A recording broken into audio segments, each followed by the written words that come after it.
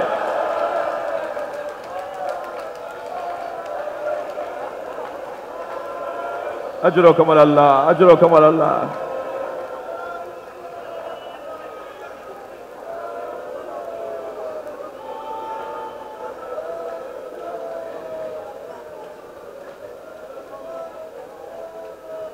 اس بچے کے بڑے بھائی قاسم کا ماتم ہے. آج آپ ذہنی طور پر منتظر تھے کہ آج اس کا ماتم ہوگا جس کی ماں کی آرزو تھی کہ یہ دولہا بنے، جس کے ماں کی آرزو تھی کہ اس کے دلہن کو گھر لے کر آؤں، بتاؤں کہ کیسی بارات چڑھی. سنیں گے مقتل نے کیا لکھا کہ بارات کیسی چڑھی. حسین نے سجایا تو ایسے جیسے دولہا بنایا جا رہا ہو. سر پر عمامہ لگایا، چہرے پہ نقاب لگا دی، اور مقتل نگار بزرگ علماء کہتے ہیں کہ چہرے پہ نقاب اس لیے بھی لگائی کہ حضرت قاسم چہرے سے کم سن نظر آتے تھے. دشمن کہیں بچہ سمجھ کے حملہ نہ کرے، یہ تو زور بازو بتائے گا نا کہ کس کا پوتا ہے. مگر چہرے کے اوپر امام حسین نے نقاب لگا دی. جب گھوڑے پر بٹھایا تو پیر رکابوں تک نہیں آ رہے تھے. حضرت امام حسین نے رکابیں کٹوائیں تاکہ پیر رکابوں تک آ جائیں. تلوار بڑی تھی، چھوٹی تلوار کا انتظام کیا گیا. خود سر پر نہیں آ رہا تھا، بغیر خود کے بٹھایا اور اپنے بھتیجے کو یہ کہہ کر بھیجا کہ تم جا کے بتاؤ کہ تم کس کے بیٹے ہو. حضرت قاسم نے آواز دی کوئی ہے جو میرا مقابلہ کرے، اور کہا کسی چھوٹے آدمی کو نہ بھیجنا. تو شام کا ایک بڑا پہلوان جس کا نام ارزق شامی لکھا ہے، وہ اپنے 3 پہلوان بیٹوں کے ساتھ آیا ہوا تھا. تو کسی نے کہا یہ حسین کا بھتیجا ہے، کوئی جوان کوئی پہلوان بھیجو. اس نے اپنا پہلوان بیٹا بھیجا. دوسرے وار میں حضرت قاسم نے اسے فنار کیا.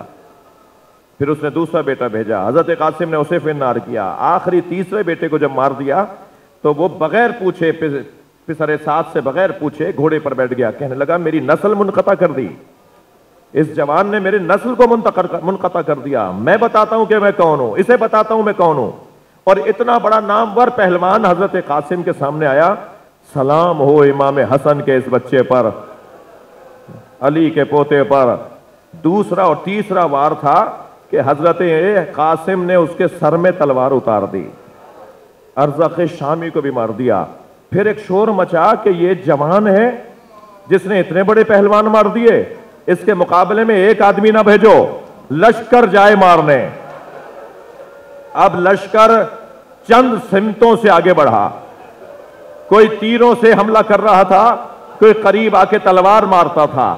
بہت دیر تک اکیلا جوان لڑتا رہا، یہاں تک کہ جناب قاسم کے پیر کا تسمہ کھلا، جوتے کا تسمہ کھلا، اور آپ اسے ٹھیک کرنے کے لیے جھکے کہ سر پہ گرز آیا، اور زمین کی طرف آتے ہوئے کہا چچا میری مدد کیجئے گا. یہ جو منظر اب بنا ہے اس سے پہلے نہیں بنا، اس کے بعد نہیں بنا. امام فوراً گھوڑے پر بیٹھے اور ذوالجناح کو آواز دی کہ مجھے جلدی پہنچا، اور تلوار فضا میں بلند کر کے کہا تم نے میرے بھتیجے کو اکیلا سمجھا ہے، تم نے میرے حسن کے میرے بھائی کے بچے کو یتیم سمجھا ہے. وہ جو شخص حضرت قاسم کے قریب کھڑا تھا اس نے آوازیں لگائیں میری مدد کرو حسین آ رہے ہیں. تو یہاں کے گھوڑے وہاں اور وہاں کے گھوڑے یہاں، آواز آتی رہی چچا مدد، چچا میری مدد. جب گرد چھٹی پہنچے اس جگہ جہاں قاسم گرے تھے، منظر بڑا شدید ہے. امام نے کیا دیکھا؟ بدن پامال ہو چکا ہے، گھوڑوں کی ٹاپوں سے قدموں سے بدن پامال ہے.